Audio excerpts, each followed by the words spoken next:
Hello everyone. Hello sir. Hello sir. Hello. Hello sir. Hello. आज हमारा new topic start होने जा रहा है। अभी लास्ट क्लास में हमने क्लबिंग ऑफ इनकम देखा था, तो वो हमारा ये वन क्लास में ही कंप्लीट हो गया था।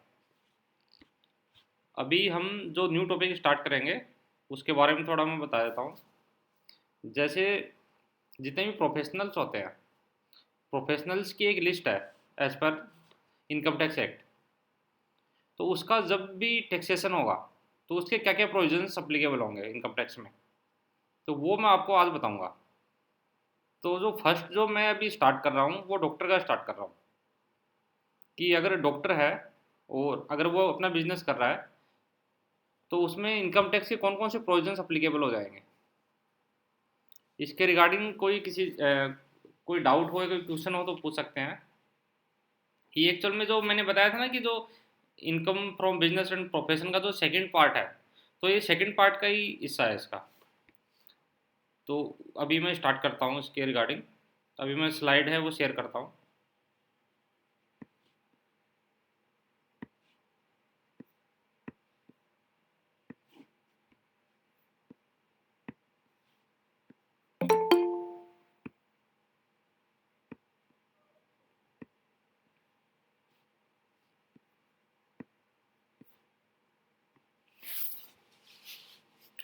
विजिबल सबको स्लाइड? Yes sir. अब देखिए, टैक्सेशन फॉर डॉक्टर्स। जो भी डॉक्टर्स होते हैं, अब डॉक्टर्स में एमबीबीएस भी हो सकता है, बीएमएस भी हो सकता है, होम्योपैथी भी हो सकता है, कोई भी हो सकता है। तो ये डॉक्टर्स का मैंने इसलिए लिया है कि इसके इसमें मतलब चार्टर्ड अकाउंटेंट भी हो सकता था या टैक्सेशन ऑफ मान लो एडवोकेट भी हो सकता था। तो एज ए मैंने प्रोफेशनल की बात की है, तो प्रोफेशनल में मैंने एग्जाम्पल ले लिया डॉक्टर का कि डॉक्टर भी है, तो वो अगर अपना प्रैक्टिस कर रहा है या बिजनेस कर रहा है तो उसका टैक्सेशन कैसे होगा। तो इनकम टैक्स एक्ट में देखिए, जो फर्स्ट रूल जो अप्लीकेबल होगा वो होगा सेक्शन 44A। तो सेक्शन 44A और प्लस रूल 6F, ये बहुत बड़ा इंपॉर्टेंट सेक्शन है। इसमें 44A सेक्शन में लिखा हुआ है कि जो भी डॉक्टर होगा तो उसको बुक्स ऑफ अकाउंट्स कौन सी रखनी पड़ेगी। मतलब कि जो भी वो अकाउंटिंग करेगा, जो भी हिसाब किताब रखेगा, तो उसको कैसे कैसे उसके अकाउंट्स रखने पड़ेंगे। तो इसमें देखिए जो फर्स्ट रूल है वो सेक्शन 44A में बताया गया है। उसमें है कि डॉक्टर हुज ग्रोस रिसिप्ट्स, मतलब कि उसकी ग्रोथ रिसिप्ट जो भी है, उसकी जो भी इनकम है, ठीक है, अगर वो 1.5 लाख से ज़्यादा है, अगर पूरे साल में अगर 1.5 लाख से ज़्यादा उसकी ग्रोथ रिसिप्ट है और पिछले तीनों सालों में, मतलब कि अगर मान लो फाइनेंशियल ईयर 22-23 अभी ये चल रहा है, तो उसके पिछले 3 साल में अगर तीनों सालों में उसकी ग्रोथ रिसिप्ट 1.5 लाख के ऊपर है, तो उसको एज पर रूल 6F, आप देख सकते हैं, एज पर रूल 6F उसके हिसाब से बुक्स ऑफ अकाउंट्स ऐसे रखने पड़ेंगे। ठीक है, अगर मान लो 1.5 लाख से ज़्यादा नहीं है, कम है, तो बुक्स ऑफ अकाउंट्स तो रखने पड़ेंगे, but as per rule 6F के हिसाब से नहीं रखने पड़ेंगे, वो अपने हिसाब से रख सकता है। बट अगर 1.5 लाख से ज़्यादा अगर उसकी ग्रोस रिसीट्स है, या टर्नओवर बोल दो या इनकम बोल दो, पिछले 3 सालों में, तो उसको कैसे कैसे अकाउंट्स रखने पड़ेंगे देखिए। उसको पहले रखनी पड़ेगी कैश बुक, जो भी उसने कैश का पेमेंट किया है या कैश रिसीव किया है वो कैश बुक रखनी पड़ेगी। मतलब कि उसने मान लो कंसल्टेंसी की कैश में रिसिप्ट किया है, मतलब अगर उसकी कंसल्टेंसी है वो कैश में रिसीव हुई है या कोई भी अमाउंट उसका कैश में रिसीव हुआ है या कैश में जो भी पेमेंट किया है, तो उसके रिगार्डिंग उसको कैश बुक रखनी पड़ेगी। एक उसको जर्नल्स रखने पड़ेंगे या लेजर रखने पड़ेंगे। जर्नल्स में डे टू डे जो भी ट्रांजेक्शन है कि कौन सा मान लो उसने एक्सपेंडिचर किया है, कौन सी रिसिप्ट हुई है, वो सारे उसको रखने पड़ेंगे। साथ में लेजर्स रखने पड़ेंगे। लेजर्स मीन्स कि अगर मान लो सस्पेंस लेजर है या फिर कोई फिक्स असेट्स लेजर है, या फिर मान लीजिए उसने जो भी इनकम लगाई है वो कैपिटल का लेजर हो गया, या फिर कोई भी टाइप का लेजर, मान लो बैंक बैलेंस का लेजर हो गया, ठीक है, कैश बैलेंस का लेजर हो गया, या उसने मान लो किसी को उधार माल, मतलब कि माल तो नहीं होगा इसमें, मान लो सर्विस उसने उधार दी है तो उसका लेजर हो गया। तो वो उस हिसाब से उसके अलग अलग अकाउंट्स रखने पड़ेंगे उसको। वो कॉपीज ऑफ बिल्स, जो भी उसने बिल काटे हैं, क्योंकि अगर मान लो अगर उसने कंसल्टेंसी दिया है तो उसने बिल भी दिया होगा, तो बिल की कॉपी भी उसको रखनी पड़ेगी। फिर ओरिजिनल बिल तो कस्टमर को दे देगा, तो उसकी फोटोकॉपी उसको रखनी पड़ेगी। और डेली कैश रजिस्टर, अब ये देखिए ये जितने भी अकाउंट्स हैं यहाँ से लेके यहाँ तक, ये तो सभी प्रोफेशनल्स में एप्लीकेबल हो जाएंगे, वो चाहे चार्टर्ड अकाउंटेंट हो, या चाहे डॉक्टर्स हो, या चाहे एलएलबी हो, या कोई भी हो, आर्किटेक्ट हो, या सी कंपनी सेक्रेटरीज हो। बट ये जो दो स्पेशल ट्रांजेक्शन्स है, ये ओनली डॉक्टर्स पे एडिशनल है, ये एडिशनल उसको रखने पड़ेंगे, ये जो लास्ट के दो है। ठीक है, मतलब कि जो cash book, journal book, ledger और जो कॉपीज ऑफ बिल्स है वो तो रखने ही पड़ेंगे साथ में। ये देखिए daily cash register with detail of patient, मतलब पेशेंट का डेली रजिस्टर उसको एक मेंटेन करना पड़ेगा, वो कौन सी सर्विस उसने रेंडर किया है, मतलब कौन सी सर्विस उसने दी है, वो fees received and date of received, कितनी फीस उसने रिसीव की है और कौन सी डेट पर रिसीव किया है, वो पेशेंट से रिलेटेड एक कैश रजिस्टर रखना पड़ेगा उसको, डेली कैश रजिस्टर बोलते हैं उसको। और डिटेल, लास्ट में detail of stock of drugs या medicine and other consumables used, जो भी उसने ड्रग्स यूज किया है, मेडिसिन यूज किया है, या कंज्यूमेबल्स यूज किया है, उसका डिटेल में स्टॉक रखना पड़ेगा, डिटेल ऑफ स्टॉक रखना पड़ेगा कि उसने कितना स्टॉक परचेज किया है, कितना यूज किया है, लास्ट में कितनी क्लोजिंग बैलेंस रह गया उसका, वो उसको एज पर रूल 6F के हिसाब से ये बुक्स ऑफ अकाउंट्स रखने पड़ेंगे। ये उसके लिए कंपलसरी है अगर 1.5 लाख से ज़्यादा उसकी इनकम है पिछले 3 सालों में। सर एक बात पूछनी हाँ है। जी, हाँ जी। सर अगर वो हॉस्पिटल के अंडर काम करता है डॉक्टर, तो सर उसका कैसे होगा फिर? नहीं, अगर वो हॉस्पिटल के अंडर अगर काम करता है डॉक्टर, तो वो तो उसका एज ए वो सैलरी हो गई, वो सैलरी में काम कर ओके रहा होगा वो, तो उस पर अप्लीकेबल ओके नहीं होगा वो। ठीक अगर ये है ठीक। प्रैक्टिस कर रहा है उसके ऊपर अप्लीकेबल हो गया। अच्छा, प्रैक्टिस वाले के हाँ, लिए, एज ए ओके। वो एज ए प्रोफेशन यूज कर रहा है वो, मतलब कि ओ उसने अपना एक बिजनेस का रखा है, ये बोल सकते हो। ठीक है। ठीक है ना, मान लो उसने एक अपनी कंसल्टेंसी दे रहा हो, हम्म, मतलब डायरेक्ट उनको क्या बोलते हैं, कस्टमर्स को कंसल्टेंसी दे रहा है डायरेक्ट, उसमें तो वो एज ए वो, ओके क्योंकि कस्टमर्स उसको डायरेक्ट पेमेंट कर रहे हैं, और अगर वो एज ए हॉस्पिटल में काम कर रहे हैं तो उसको तो हॉस्पिटल वाला सैलरी दे रहा है, ठीक है तो फिर वो हॉस्पिटल पे अप्लीकेबल हो जाएगा रूल। Okay okay. उसके बाद देखिए नेक्स्ट रूल जो अप्लीकेबल होगा डॉक्टर पे, वो हो जाएगा इनकम टैक्स रिटर्न। उसको इनकम टैक्स रिटर्न फाइल करनी पड़ेगी, जो सेक्शन है, सेक्शन 139(1), सेक्शन देख लीजिए, सेक्शन 139(1। जब हम इनकम टैक्स की रिटर्न का जब रूल पढ़ेंगे तो उसमें ये आएगा कि 139(1) में किसी को इनकम टैक्स रिटर्न सबमिट करनी पड़ती है, तो उसमें डॉक्टर्स को भी सबमिट करनी पड़ती है, बट कौन सी कंडीशन में सबमिट करनी पड़ेगी, तो everyone with total income more than 2.5 lakh in a financial year, अगर फाइनेंशियल ईयर 2.5 लाख से ज़्यादा अगर उसकी इनकम हो रही है, टोटल इनकम हो रही है, ठीक है, 2.5 लाख से ज़्यादा अगर उसकी इनकम हो रही है पूरे फाइनेंशियल ईयर में, तो उसको इनकम टैक्स रिटर्न सबमिट करना जरूरी हो जाएगा। और due date of filing income tax return, उसकी ड्यू डेट क्या है, ठीक है, तो ड्यू डेट उसकी हो जाएगी अगर उसकी ऑडिट होती है, ऑडिट का भी मैं बताऊंगा कब उसकी ऑडिट होगी, कब उसकी ऑडिट नहीं होगी। अगर ऑडिट वाली सिचुएशन है कि उसकी ऑडिट हो रही है, तो उसकी जो डेट है वो है 31 अक्टूबर, ये एक्सटेंड भी हो सकती है, वैसे रूल के हिसाब से 31 अक्टूबर है। और अगर उसकी ऑडिट नहीं होती है तो 31 जुलाई हो जाएगी, मतलब नॉर्मल हो जाएगी, कि नॉर्मल सब लोग 31 जुलाई को ही इनकम टैक्स रिटर्न की लास्ट डेट होती है, और अगर ऑडिट के केस में 31 अक्टूबर है। ठीक है, तो इनकम टैक्स रिटर्न उसको फाइल करनी पड़ेगी। उसके बाद ऑडिट, उसको ऑडिट कब करानी पड़ेगी, ऑडिट में रूल है इसका अप्लीकेबल 44AB, जो सेक्शन है 44AB, ये अप्लीकेबल हो जाएगा। बुक्स ऑफ अकाउंट्स के हिसाब से देखिए 44AA है, और ऑडिट के हिसाब से है 44AB। तो ऑडिट देखिए कब करानी पड़ेगी उसको, ऑल प्रोफेशनल्स, इसमें लिखा है ऑल प्रोफेशनल्स, उसमें डॉक्टर भी इंक्लूड है, तो जितने भी प्रोफेशनल्स हैं, तो having receipt more than 50 lakh, अगर पूरे साल में 50 लाख से ज़्यादा अगर उसकी रिसिप्ट है, 50 लाख से ज़्यादा अगर उसकी इनकम है, मैं प्रॉफिट की बात नहीं कर रहा, मैं इनकम की बात कर रहा हूँ। ठीक है, तो 50 लाख से ज़्यादा अगर उसकी रिसिप्ट है, या टर्नओवर बोल सकते हैं इसको, या रेवेन्यू बोल सकते हैं, तो should get the accounts audited, तो चार्टर्ड अकाउंटेंट से उसको ऑडिट करानी रिक्वायरमेंट हो जाएगी। ठीक है, इसमें कोई डाउट है? No sir. नो। और अगर when your receipts are under 50 lakhs but your profit is lower than 50%। इसका क्या मतलब है? ये सबसे ज़्यादा इंपॉर्टेंट है। अगर 50 लाख से ज़्यादा है तब तो आप ऑडिट करानी पड़ेगी, बट अगर 50 लाख से कम है तो उसके पास एक ऑप्शन और आ जाएगा। ठीक है, उसके पास एक ऑप्शन ये आ जाएगा कि अगर 50 लाख से कम उसकी रिसिप्ट है, मान लीजिए उसकी 30 लाख है रिसिप्ट, ठीक है, तो 30 लाख तो ऑडिट की रिक्वायरमेंट नहीं है, बट उसने एक ऐसा ऑप्शन सेलेक्ट कर रखा है प्रेजम्पटिव इनकम का, ये नीचे आएगा प्रेजम्पटिव टैक्स स्कीम। अगर उसने प्रेजम्पटिव टैक्स स्कीम में अगर ऑप्ट कर रखा है तो उसमें क्या होता है कि जितनी भी रिसिप्ट होती है आपकी, वो आप तो उस रिसिप्ट का 50% मिनिमम आपको प्रॉफिट मानना पड़ेगा और उस पर टैक्स देना पड़ेगा। अगर 50 लाख से ज़्यादा है तब तो ऑडिट करानी है, उसमें तो प्रेजेंटिव टैक्स स्कीम अप्लीकेबल ही नहीं है।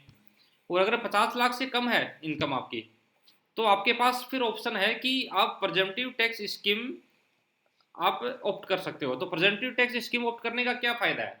उसमें यह फ़ायदा है कि आपको बुक्स ऑफ अकाउंट्स रखने की रिक्वायरमेंट नहीं है और आपकी ऑडिट भी नहीं होगी। ठीक है, मतलब कि आपका हिसाब किताब रखने की रिक्वायरमेंट नहीं, कोई झंझट नहीं है। आप गवर्नमेंट क्या बोलता है, जितनी भी आपकी रिसिप्ट है उसका 50% हमें प्रॉफिट पे टैक्स दे दो, 50% हम मान लेंगे कि वो प्रॉफिट है। इसमें कोई डाउट है? No sir. No sir. ठीक है ना, 50 लाख से ज़्यादा है तो ऑडिट होगी, इसमें तो कोई कंफ्यूजन नहीं है। 50 लाख से अगर कम है तब ऑडिट नहीं होगी।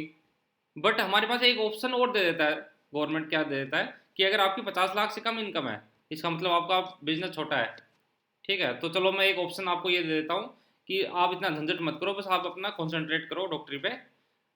उसमें ये क्या बोलेगा कि अगर आपकी 50 लाख से कम इनकम है तो आप सीधा सीधा 50 लाख, अगर मान लीजिए 30 लाख ही है, एग्जाम्पल मैंने लिया है, तो 30 लाख का 50% मतलब 15 लाख आप मान लीजिए मेरी इनकम है, मतलब कि प्रॉफिट है, और उस पर आप टैक्स दे दीजिए। ना आपको बुक्स ऑफ अकाउंट्स रखने की रिक्वायरमेंट है, ठीक है, और न ही आपको ऑडिट कराने की रिक्वायरमेंट है। बट उसने अगर प्रेजेंटिव टैक्स स्कीम तो ले ली, बट उसने 50% प्रॉफिट नहीं दिखाया, उसने 45% प्रॉफिट दिखा दिया, तो उस वाले केस में उसको ऑडिट करानी पड़ेगी, क्योंकि मिनिमम आपको 50% प्रॉफिट दिखाना ही पड़ेगा। अब इस वाले केस में अगर ऑडिट होती है तो देखिए, due date for furnishing audit report. अब ऑडिट रिपोर्ट फर्निश करने की ड्यू डेट क्या है? 30 सितंबर। तो ऑडिट रिपोर्ट सबमिट करने की 30 सितंबर है और उसके बाद रिटर्न भरने की 31 अक्टूबर है, मतलब नेक्स्ट मंथ को आपको ऑडिट वो करनी पड़ेगी, रिटर्न फाइल करनी पड़ेगी, और उससे एक मंथ पहले आपको ऑडिट करानी पड़ेगी चार्टर्ड अकाउंटेंट से। उसके बाद doctor falling under audit ambit need to deduct and pay TDS and file TDS return. अगर वो ऑडिट करा रहे हैं तो उसको टीडीएस के प्रोविजंस भी अप्लीकेबल हो जाएंगे। अब देखिए, एक है प्रेजम्पटिव टैक्स स्कीम जो अभी मैंने बताया है, उसमें है section 44 A D A, section 44 A D ए। इसमें क्या है? इसमें देखिए प्रोफेशनल्स, ये सब पे अप्लीकेबल है। तो अभी हम डॉक्टर की बात कर रहे हैं। तो doctor having receipts below 50 lakhs, अगर डॉक्टर की इनकम अगर 50 लाख से कम है, मैंने भी बताया था ना 50 लाख से कम है तो उसके बाद एक ऑप्शन आ जाता है, क्योंकि 50 लाख के बाद तो उसको ऑडिट करानी पड़ेगी। तो 50 लाख से कम अगर उसकी इनकम है तो कैन ऑप्ट फॉर, वो ऑप्ट कर सकता है दिस स्कीम, इस स्कीम को ऑप्ट कर सकता है। And declare income above 50% of receipts, मतलब मिनिमम उसको 50% है, उससे ज़्यादा उसको इनकम का 50% प्रॉफिट दिखाना ही दिखाना पड़ेगा, without having need to maintain proper books of accounts. उसको बुक्स ऑफ अकाउंट्स मेंटेन करने की रिक्वायरमेंट नहीं है, उसके पास एक ऑप्शन आ जाएगा। अब इसको थोड़ा सा हम डिटेल में पढ़ते हैं। ये presumptive taxation for doctors as per section 44 A D A, ठीक है। इसमें देखिए क्या लिखा है। अब इसमें प्रोफेशनल्स के लिए एप्लीकेबल है, ये जितना भी रूल्स है ये सारे प्रोफेशनल के लिए एप्लीकेबल है, ठीक है। अब प्रोफेशनल्स में देखिए कौन कौन आ सकता है। डॉक्टर आ सकता है, लॉयर आ सकता है, आर्किटेक्ट आ सकता है, इंटीरियर डिजाइनर आ सकता है, अदर्स बहुत लंबी लिस्ट है, तो उसमें सारे आ जाएंगे। और उसमें for them 50% of total received during the physical will be considered as a profit. जो भी उसका प्रॉफिट हो रहा है 50 लाख से अगर कम है तो जितना भी उसका अगर रिसिप्ट हो रहा है उसका 50% उसको प्रॉफिट मान लिया जाएगा। और वो वॉलेंटरली 50% से ज़्यादा भी प्रॉफिट दिखा सकता है। ऐसा नहीं है कि 50% ही मान लो, वो 75% भी दिखा सकता है, 80% भी दिखा सकता है, 55% भी दिखा सकता है। और इफ़ ए पर्सन है ऑप्टेड प्रेजेंटिव स्कीम अंडर सेक्शन, अगर वो ऑप्ट कर लेता है, ठीक है, मतलब वो चाह रहा है कि यार मैं हिसाब किताब नहीं रखूंगा, ठीक है ना, ऑडिट कराऊंगा, तो उसने ऑप्ट कर लिया। और एक सिचुएशन में वो ऐसे भी ऑप्ट कर सकते हैं कि एक मैं लास्ट में आपको एक एग्जांपल दूंगा कि वो नॉर्मल में अगर टैक्स दे या प्रेजेंटिव में टैक्स दे, उसमें जिसमें भी वो फायदा है वो ऑप्ट कर सकता है।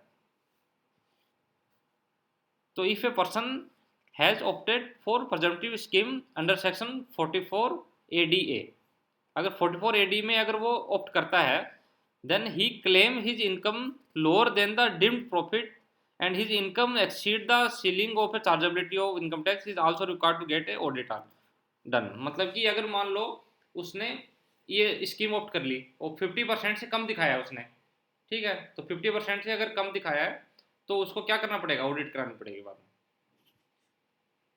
जो मैंने पहले बताया था। और ये स्कीम है फाइनेंशियल 16-17 से अप्लीकेबल हुई है। ये स्कीम कब से अप्लीकेबल हुई है, फाइनेंशियल 16-17। और ये स्कीम किस पे अप्लीकेबल है, इंडिविजुअल पे अप्लीकेबल है, उसके बाद हिंदू एंड डिवाइडेड फैमिली पे अप्लीकेबल है, और साथ में पार्टनरशिप फर्म पे अप्लीकेबल है। अगर मान लो 2 डॉक्टर या 3 डॉक्टर 4 डॉक्टर पार्टनरशिप करके भी, अगर मतलब फर्म करके भी अगर अपना वो बिजनेस कर रहे हैं, तब भी ये अप्लीकेबल हो जाएगी उस पर। बट ये कंपनी पे अप्लीकेबल नहीं है। अगर डॉक्टरों ने कंपनी बना ली है तो उस पर अप्लीकेबल नहीं है। और you must be resident in India, India में रेजिडेंट होना रिक्वायरमेंट है, तब ये अप्लीकेबल होगा।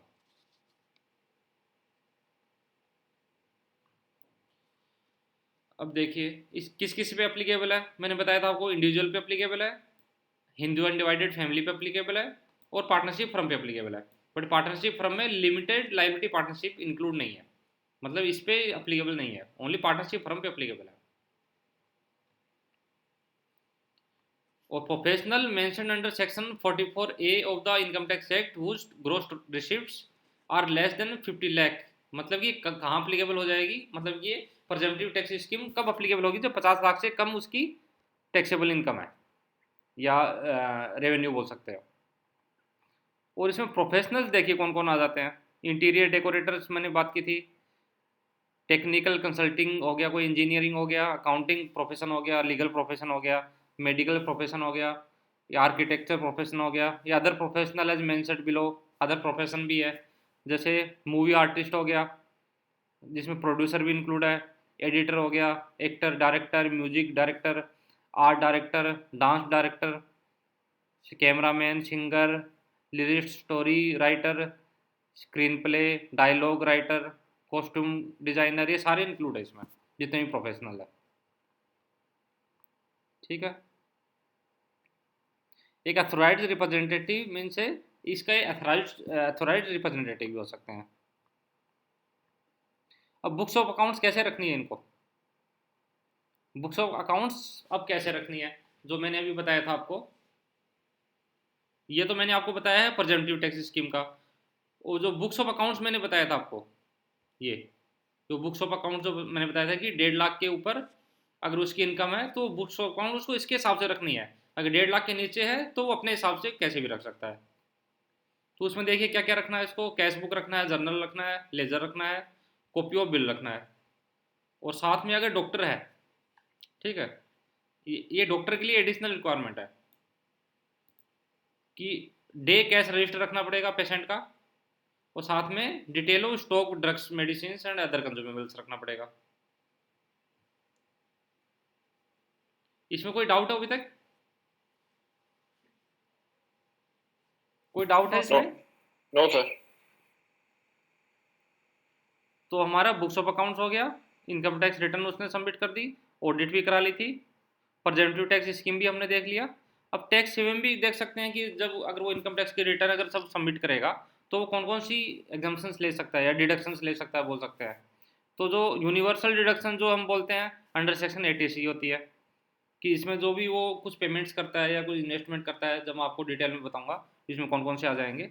जो मेन है देखिए, ये हो सकता है इक्विटी लिंक्ड सेविंग स्कीम में ELSS में, मतलब म्यूचुअल फंड जो ELSS से रिलेटेड है, उसमें वो एग्जाम्पशन ले सकता है, या पब्लिक प्रोविडेंट फंड में डाल सकता है, या नेशनल पेंशन स्कीम में डाल सकता है, या टैक्स सेविंग फिक्स डिपॉजिट में डाल सकता है, या life insurance, repayment of principal amount of home loan का अगर कोई उसने प्रिंसिपल अमाउंट का पेमेंट किया है, ठीक है, चिल्ड्रन फीस पे की है, लाइफ इंश्योरेंस का अगर कोई उसने रिसीव मतलब प्रीमियम पे किया है, और टैक्स सेविंग एफडी होगी मतलब 5 ईयर वाली, या एनपीएस हो गया, ये जितने भी है ये 1.5 लाख की लिमिट में वो ले सकता है डिडक्शंस। ये मतलब मैं एज डिटेल में नहीं बता रहे, समरी बता रहा हूँ। और 80 CCD उसमें ये एनपीएस में 50,000 की एग्जाम्पशन ले सकता है, एडिशनल है। ये नेशनल पेंशन स्कीम में इसका कैसे अकाउंट ओपन होगा ये मैं नेक्स्ट मतलब आगे की क्लासेज में बताऊंगा। तो उसमें 50,000 की एक्स्ट्रा डिडक्शन ले सकता है, मतलब कि 1,50,000 और प्लस 50,000 मतलब 2 लाख की डिडक्शन वो ले सकता है। मतलब जितनी उसकी टैक्सेबल इनकम होगी उसमें से ये 2 लाख रुपीज़ कम हो जाएंगे। या फिर अंडर सेक्शन 80D में वो मेडिकल इंश्योरेंस की ले सकता है 75,000। वैसे डिडक्शन तो बहुत सारी है उसमें, जैसे अगर मान लो उसने एजुकेशन लोन भी लिया है तो एजुकेशन लोन में अगर उसने इंटरेस्ट पे किया है उसकी भी वो डिडक्शन ले सकता है। तो ऐसे बहुत सारे डिडक्शंस हैं। फिर एक लास्ट में आता है doctor need to obtain professional tax enrolment number. अगर वो उस स्टेट में काम कर रहा है जहाँ पर प्रोफेशनल टैक्स अप्लीकेबल है, वो ऐसे स्टेट में काम कर रहा है जहाँ पर प्रोफेशनल टैक्स अप्लीकेबल है, तो वहाँ पर उसको प्रोफेशनल टैक्स इनरोलमेंट नंबर लेना पड़ेगा एक, ठीक है। और उसका वो मैक्सिमम 2500 पर एनम पे भी करेगा, क्योंकि अगर वो इनरोलमेंट लेगा तो उसको पे करना पड़ेगा 2500 रुपये पर ईयर के मैक्सिमम है। और डॉक्टर्स इम्प्लॉइंग स्टाफ मतलब जो भी उसके स्टाफ है उस तो उसका भी रजिस्ट्रेशन कराना पड़ेगा। और उसमें से मान लो कुछ स्लैब रेट्स है, प्रोफेशनल टैक्स की स्लैब रेट है, मतलब प्रोफेशनल टैक्स वैसे इनकम टैक्स में नहीं आता है, ये इनडायरेक्ट टैक्स है। तो जब मैं आपको इनडायरेक्ट टैक्स बताऊंगा तब कवर करूंगा। तो उसमें जितने भी उसने स्टाफ रख रखे हैं उसके भी वो प्रोफेशनल टैक्स डिडक्ट करेगा और गवर्नमेंट को जमा कराएगा। तो ये मैं ज़्यादा डिटेल में नहीं बता रहा क्योंकि इनकम टैक्स का पार्ट नहीं है। और कुछ जीएसटी से रिलेटेड भी हो सकता है, जीएसटी से रिलेटेड भी मतलब मैं डिटेल में नहीं बता रहा इसमें, बट ये है कि जीएसटी रिजीम है इस पर अप्लीकेबल नहीं होता है। मतलब health care service by a clinical establishment और अथोराइज्ड मेडिकल प्रैक्टिशनर और paramedics are exempt from goods and service tax. ये गुड्स एंड सर्विस टैक्स है, इससे एग्जम्प्ट है ये वाली सर्विस, तो उस पर जीएसटी अप्लीकेबल नहीं होता है।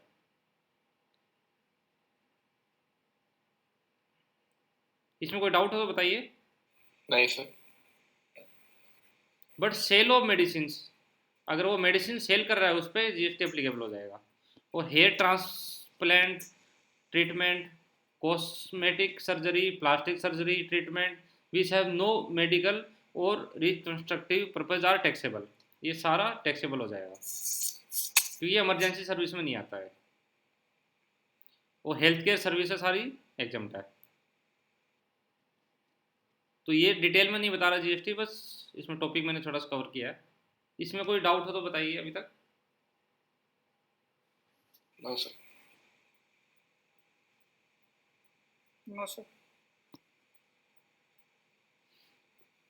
तो आज की क्लास मतलब इतनी थी।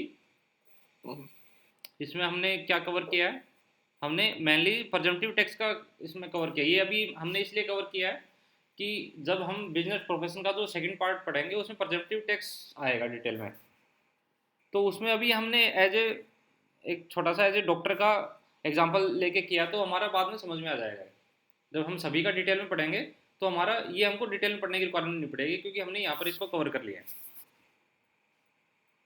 इसमें कोई डाउट हो तो बताइए। नहीं। चलिए फिर नेक्स्ट क्लास में मिलेंगे आपसे। Okay sir, thank you. ठीक है, okay, good night, Right. Happy new year in advance. Thank you sir. Thank you.